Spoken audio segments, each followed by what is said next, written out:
경작할 사람이 없으므로 하나님의 성품을 갖고 자녀됨의 권세로 주권적 청지기로 성령의 사람으로 그 땅 가운데 하나님과 함께 세상을 다스리는 하나님 사람의 경작이 있을 때에 이 땅에 안식이 임하는 거거든요.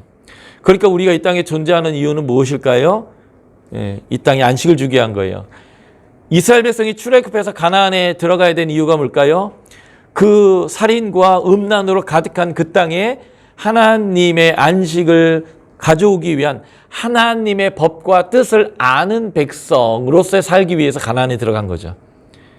그러니까 지금 이 출애굽에 대한 이해는 지금 신약시대 우리의 삶에 대한 이해와 아주 직결되어져 있다라고 보시면 될 것 같습니다. 신명기 9장 4절에 보면 9장 1절이 이렇게 되어 있어요. 성벽은 하늘에 닿았고 안악자손이 있는데 누가 그들을 당하리요? 라고 니들이 말하는데 내가 너에게 얘기하는 것은 내가 반드시 그 땅에 너희를 집어넣을 거다. 그때 너희가 의로워서 공의로워서 이 땅을 차지했다고 그런 소리 하지 마라. 실상은 이 민족 가나안 7족속의 악함으로 말미암아 내가 그들을 쫓아내는 거지 너희의 의로움 때문에 이 땅에 너를 준 거는 아니야 라고 하는 이 내용 안에 보면 가나안 7족속의 죄악 때문에 하나님이 노아의 홍수 때처럼 심판하시는 거예요. 노아의 홍수가 싹 쓸어버리는 것처럼 가나안 7족속을 싹 쓸어버려야 하는 겁니다. 그래야 거룩한 땅으로 다시 일어나고 거룩한 백성이 거기에 살 수 있기 때문에 그렇죠. 그래서 진멸전쟁이라고 하는 전쟁이 이루어지는 겁니다. 자, 정결케 하는데 그 땅만 정결케 하는 게 아니라 하나님 백성도 정결케 하는 사건입니다. 에스겔서 20장에 보면 이런 표현이 나옵니다.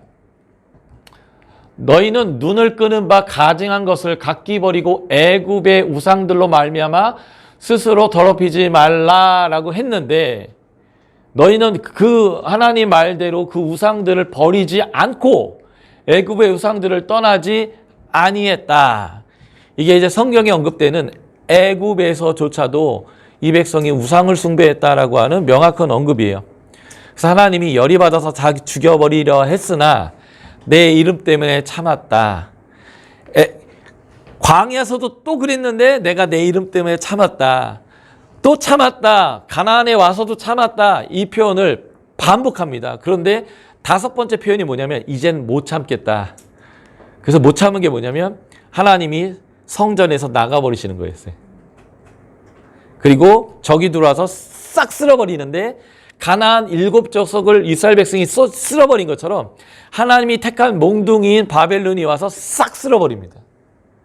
그 싹 쓸어버린 땅에 하나님이 남긴 사람들이 있어요. 다니엘, 에스겔 같은 사람들이요. 포로로 일찌감치 데려간 사람들이요. 그 사람들을 출애굽하듯이 다시 내보내는데 출애굽 때는 하나님이 바로를 막 두들겨 패서 내보냈는데 이번에는 하나님이 이사야서 44장과 45장에서 말했던 내 종 고레스를 통해서 바벨론을 두들겨 패놓고 내 백성 돌아가라 해가지고 돌아와서 이곳에 다시 하나님 나라를 세우는 얘기가 나오는데 그때 언급된 내용이 바로 이 에스겔서 20장입니다. 니네들은 애굽 때부터 지금 멸망하는 지금까지 쭉 그래왔는데 내가 내 이름 때문에 참았다. 그런데 이제 못 참겠다. 노아의 홍수 때와 같은 거예요. 그래서 쓸어버리겠다 이제 얘기하는 건데요. 이게 이제 이스라엘 백성들이 애굽에서 우상을 숭배했습니다. 그래서 성경에서 애굽 생활에 대한 가장 공식적인 표명이 3번 나오는데 이게 바로 신명기 4장 20절, 열왕기상 8장 51절 이 부분은 솔로몬의 봉헌기도 부분이에요. 그리고 예레미야서 11장 4절 하나님이 싹 가나안 7족속 쓸어버리듯이 이 이스라엘 백성 쓸어버릴 때에 예레미야를 통해서 말하는 건데 애굽은 너희에게 쇠풀무였다. 쇠풀무 뿌리였다. 철풀무였다는 거예요. 재밌는 것은 원어는 이 3단어가 다 똑같은 건데 성경을 여러 학자들이 나눠 번역하는 바람에 다 다른 용어로 썼다는 거예요. 그러니까 이거는 신명기 내용을 솔로몬이 알았고 신명기와 솔로몬의 내용을 예레미야가 알았다는 거예요. 그래서 그 신학적인 흐름이 똑같은데 우리는 번역자가 3명이다 보니까 3그룹이다 보니까 같은 의미긴 한데 예, 두 음절이기도 하고 세 음절이기도 하고 용어가 좀 다르게 된 거죠. 예. 성경을 한 사람이 일관되게 번역할 필요가 있는 게 이 용어를 통일하면 신학적 흐름을 우리가 알 수 있는데 이게 흩어져 버리는 게 있어요. 어쨌든 성경이 말하는 애굽에서의 아주 중요한 124년의 고난의 의미가 뭐냐면 풀무불이에요. 여기서 정련하는 겁니다. 정련해서 불순물도 빼고요. 달구고 두들기고 달구고 두들기고 달구고 두들기고 해야 칼이 아주 튼튼한 칼이 나오듯이 하나님의 군대로서 하나님께서 준비시키는 그런 기간이다라고 보시면 되겠습니다. 그래서 하나님은 땅도 정결케 하고 있고 하나님의 백성도 정결케 하고 있고 그 백성에게 공의로운 법도인 율법을 주시고 하나님이 그 백성 가운데 탁 임재하셔가지고 이 백성과 함께 그 땅에 딱 들어와서 사는 거예요. 이게 뭘까요? 하나님 나라예요. 하나님 계시죠? 그분의 통치 이념이 율법을 통해서 시행되고 있죠. 그리고 그 하나님이 거기서 정결한 땅에서 정결한 백성하고 사니까 그 삶이 안식이 있잖아요. 하나님 나라가 세워지는 것입니다. 그래서 재창조다 이렇게 이제 표현하는 거고요. 출애굽기는 아브라함과 이삭과 야곱과의 언약의 성취다라는 것을 볼 수 있는데 출애굽기 1장 2장이 판도가 바뀌었다. 제국이 바뀌었다. 요셉을 알지 못하는 새 왕이 나왔다. 그 왕이 박해하더라. 그랬더니 그 결과가 뭔지에 대한 요약적 진술이 2장 마지막에 이 세 절이거든요. 같이 한번 읽어볼까요? 아주 중요한 표현이에요. 요약적 진술인데 시작.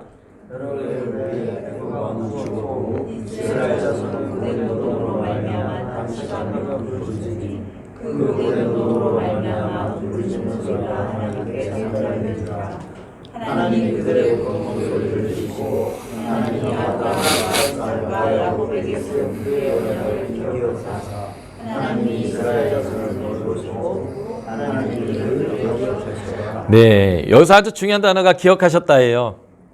이 기억했다라는 단어가 어제 하나님이 노아를 기억하셨다.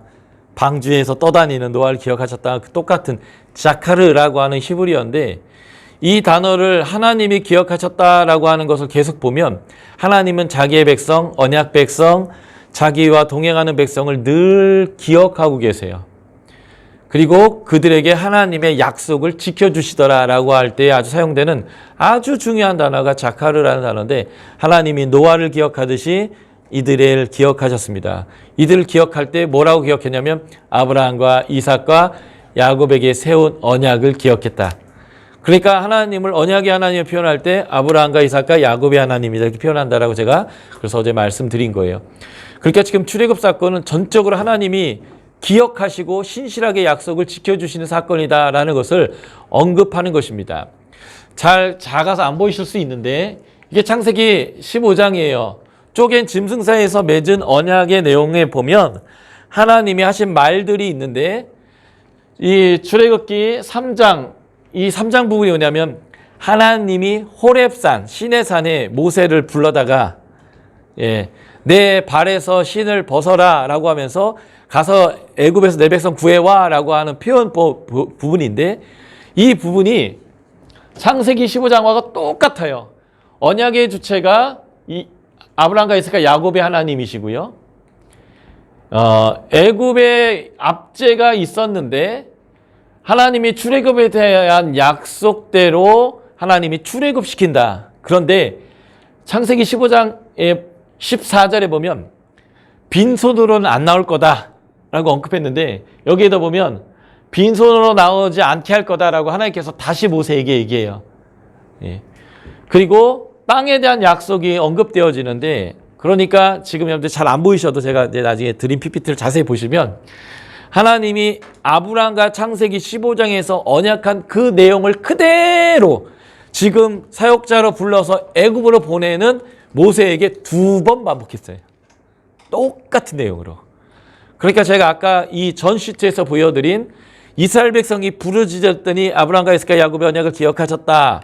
이 말과 같은 맥락으로 출애굽의 이 사건은 그냥 우연히 때가 돼서 하나님이 그냥 해볼까 해서 한 사역이 아니라 하나님이 이미 조상들과 약속해줬던 그 약속을 기억하고 그 약속을 성취해 주시는 사건으로서 신실하신 하나님, 언약을 늘 기억하시는 하나님의 사건인 것을 이제 보여주는 거고, 의도적인 하나님의 아브라함을 부르실 때부터 계획했던 하나님의 나라를 재창조하는 그 하나님의 역사를 하나님이 쓰고 있다라고 하는, 우연히 일어난 사건이 절대 아니다라고 하는 것을 보여주는 이야기다라는 것이죠. 그래서 큰 민족은 이미 출애굽 당시 성취됐습니다. 재밌는 것은 출애굽기 1장의 표현을 제가 위에 정리한 건데요. 상황이 벌어져요. 그리고 그것 때문에 하나님의 은혜가 있는데 생육하고 번성합니다. 번성해요. 그런데 이 번성을 막으려고 하는 사람들이 있어요. 박해하는 사람들이에요. 애굽의 새 왕이 박해하면 할수록 숫자가 줄어야 되고 약해져야 되는데 계속적으로 뭐라고 표현하면 그래도 계속 번성하고 숫자가 많아지더라라고 하는 표현을 쓰는 거예요. 그러니까 하나님의 백성은요, 하나님이 주신 복을 누리기 때문에 세상에 그 어떤 강함도 그 복을 막을 수 없다 라는 것까지 표현해주고 있는 것이 이 출애굽기 1장의 표현이에요. 하나님이 지금 때가 돼서 세상을 뒤바꿨지만 여전히 이 백성은 하나님의 복 안에 있더라. 이런 얘기를 하는 것이고, 바로 이 쇠풀무 가운데 이들 안에 들어 넣었지만 이들이 버려져 있는 것이 아니라 하나님의 복 안에 계속되어 있다. 이렇게 이제 표현되어집니다. 창세기 어제 우리가 신명기 32장 9절에서 12절을 어제 우리가 읽었습니다. 하나님이 인종을 나누시고 나라를 분정하실 때에 자신의 백성의 수요대로 하셨다라고 했던 그 본문인데, 그 본문에 보면 하나님이 독수리 날개로 업어 눈동자와 같이 이들을 보호하셨다라고 하는 그 본문 안에 아주 재미있는 표현이 있어요. 마치 독수리가 보금자리에 있는 제 새끼를 어지럽히듯이 하나님께서 하셨다라는 표현이 나옵니다. 독수리나 이런 새들은 절벽 같은 데나 아니면 아주 큰 나무 위에다가 둥지를 이제 만들어 놓고 여기다 알을 낳습니다. 그리고 이 알을 부화시켜요. 그러면 여기에 새끼들이 솜털이 다 빠지고 깃털이 나서 날아갈 때까지 부모가 계속 먹을 것을 날라다 줍니다. 그러면 이 아이가 이제는 자라서 솜털 다 빠지고 깃털이 생겨서 날 수 있는 상태가 되어져요. 그런데 부모가 새끼를 너무 아껴서 너는 날 필요 없다. 그냥 여기 계속 있으면 내가 계속 먹을 것 갖다 줄게 하는 게 더 좋은 부모일까요? 이제는 네가 날아서 마음껏 다니고 먹고 싶은 거 아무 때나 네가 먹고 싶은 거 잡아먹고 하게 하는 게 더 좋은 걸까요? 당연히 여기에서 사는 게 아니라 하늘 전체를 지배하면서 살도록 하는 게 맞겠죠. 이게 뭐냐면 애굽이에요. 하나님의 보호를 받으면서 잘 먹고 잘 살았던 애굽이요. 그러면 이 창공은 뭘까요? 하나님의 사명의 땅 가나안입니다. 독수리는 여기에서 살게 만들어졌을까요? 하늘을 날게 만들어졌을까요? 이스라엘 백성은 애굽에서 영원 무궁히 살게 하나님께서 여기에 데려오셨을까요? 아니면 큰 민족 만드는 인큐베이터에 넣기 위해서 잠깐 여기에 넣은 걸까요? 당연히 인큐베이터에 계속 넣지 않습니다. 애가 자연적인 곳에서 살 수 있을 때가 되면 인큐베이터에서 빼내요. 인큐베이터가 우리 인생이 살 곳이 아니기 때문에. 그래서 여기서 날아야 되는데 이 안전하고 편안했던 자리를 나가는 것을 여기서는 이렇게 표현한 거예요. 어지럽게 했다. 이게 어미의 입장이 아니라 그것을 당하고 있는 새끼 입장으로 표현하는 거예요. 여태까지는 엄마가 먹을 것도 잘 갖다 줬고요. 뭐 놀고 먹었는데 어느 날 갑자기 엄마가 뛰어내리래요. 날개 타고 죽으란 얘기 같은 거예요. 싫은 거죠. 안 한다고 그랬어요. 그랬더니 엄마가 아니야 너 날아야 돼 말 안 듣니까 큰 날개로 팍 바람을 일으켜서 애를 떨어뜨리는 거예요. 그러니까 독수리가 막 벽에 붙어가지고 엄마 미쳤다고 막 이렇게 버티는 그런 상황이 어지러운 건데 그게 너를 위한 것이라는 거죠. 그래서 하나님이 애굽에서 이들을 데리고 나왔어요. 나왔더니 먹을 것도 없고 덥고 물도 없고 막 그런 상황들이 계속 벌어지잖아요. 이게 이제 어지럽게 된 것인데 거기에는 하나님의 엄마 아빠의 큰 뜻이 있다는 거예요. 그래서 어지럽다라고 하는 단어가 히브리어로 우르라는 단어인데 이 우르라는 단어가 두 가지로 번역돼요. 하나는 학개서 1장 14절이나 에스라서 1장 1에서 5절 같은 경우에는요. 하나님이 그들의 마음에 감동하게 해서 고래 쓰는 백성들을 풀어주고 백성들은 그 바벨론에서 70년 동안 살았기 때문에 이제 상권도 생기고 집도 생기고 땅도 생기고 그리고 내 70년 전에 들어왔던 사람이 애를 낳고 애를 낳아서 2세대, 3세대 그러니까 우리 선교사님 자녀들이 아예 아기 때 오면 베트남은 엄청 잘하잖아요. 근데 걔가 여기서 장가를 가고 장가를 가서 그 다음에가 나오면 걔가 베트남 말 잘하거든요.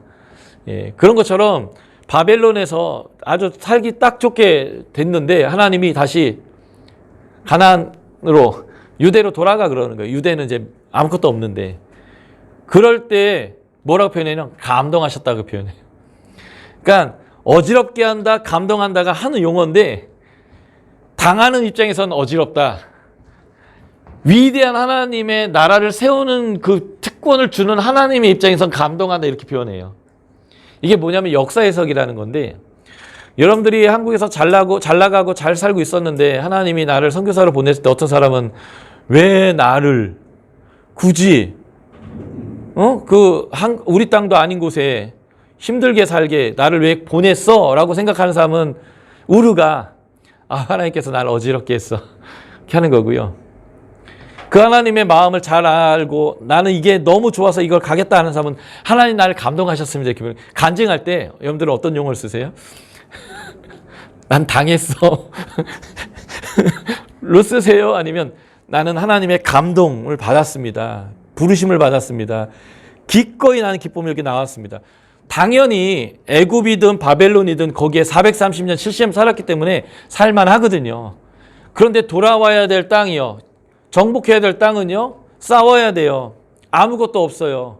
힘들죠. 그런데 그 사명이 어떤 사람에게는 감동받아서 이루어진 사명이고 누구에게는 어지럽게 하나님께서 나를 잘 나가던 나의 다리와 팔을 꺾으시고 사업 잘하던 나를 그래서 망하게 하셔서 뭐 목회자 되게 하셨다느니 뭐 이런 표현 쓰시는 분들한테는 이게 이제 어지럽혀진 거거든요. 근데 지금 이 출애굽 사건은 이 백성에게 감동하시는 사건이에요. 어마어마한 사명에 부름받은 사람들. 예. 바로 이것이 이제 재창조로서의 출애굽적 사건이다라고 보시면 돼요. 그러니까 우리가 역사 해석을 잘해야 돼요. 하나님 보는 눈으로 봐야지 내 입장에서 자꾸 하나님의 일을 보면 하나님은 늘 나한테 해코지 하시고 날 어지럽게 하시고 편안한 꼴을 못 봐. 뭐 이렇게 이제 하나님한테 그렇게 이제 얘기를 하게 되어 있습니다. 그래서 하나님이 아브라함과 이삭과 야곱과 언약 때 큰 민족 주겠다는 약속은 이미 이루어졌고요. 복의 근원의 사건은요. 가나안에 살든 애굽에 살든 다시 가나안에 오든 계속되는 삶입니다. 그를 통해서 그 민족을 통해서 하나님이 알려지는 사건이죠. 특별히 우리가 알아야 될 것은 10가지의 재앙을 단순히 재앙만으로 보시면 안 된다는 거예요. 노아의 홍수가 단순한 재앙이 아니었듯이 10가지 재앙의 결과가 뭐냐면요. 하나님이 세상 중에 참신인 것이 드러났고 그래서 온갖 잡족들이 하나님의 백성과 함께 나오게 됐던 이 결과물은 이집트와 전 세계에 하나님의 구원을 알리는 하나님의 위대하심을 알리는 사건이었어요. 그러니까 단순히 애굽을 벌줬다라고만 이해하시면 안 돼요. 노아의 홍수 때처럼 이 심판 안에는 하나님의 위대한 구원의 그림이 함께 담겨 있는 심판과 구원이 한 덩이로서 지금 하나님의 주권이 시행되고 있다는 것을 보는 것이 아주 중요합니다. 이게 이제 10가지 재앙인데요. 이 10가지 재앙에 보면 특별히 이 부분이 아주 중요한데 왜 하나님께서 심판을 하셨냐면 이 부분이 내가 여호와인 줄 알게 하려 함이라 열국이 내가 여호와인 줄 알게 하려 함이라 내 백성이 내가 여호와인 줄 알게 하기 위함이라 10가지 재앙의 목적이 이렇게 반복적으로 이제 언급되고 있는데 이 부분이 우리가 이제 10가지 재앙을 볼 때 알아야 될 아주 중요한 사항이다라고 보시면 되겠습니다. 그래서 이제 3가지 언약 중에 복의 근원과 큰 민족이 이루어졌어요. 그러니까 하나만 성취되면 되죠. 그게 뭘까요? 네, 그게 바로 땅에 대한 성취입니다. 그래서 그 땅에 대한 성취를 하려면 이제는 애굽의 오합지졸 종이 아니라 하나님의 거룩한 백성이요 군대가 되어야 하겠죠. 그래서 그 하나님의 거룩한 백성과 군대로 만들어져야 될 장소가 있는데 그게 바로 시내산입니다. 그래서 이스라엘 백성이 출애굽해서 시내산으로 가는 여정이 그 군대로서의 훈련받는 구정이고, 시내산에서 언약과 하나님의 임재와 그리고 하나님을 중심으로 거주하고 하나님을 중심으로 진군하는 그 군대의 얘기가 민수기 10장 10절까지 시내산에 그 정주된 상태에서 이제 이루어지게 되어집니다. 그래서 시내산에 이제 도착하는 얘기는 우리가 잠깐 쉬었다가 해 보도록 하겠습니다.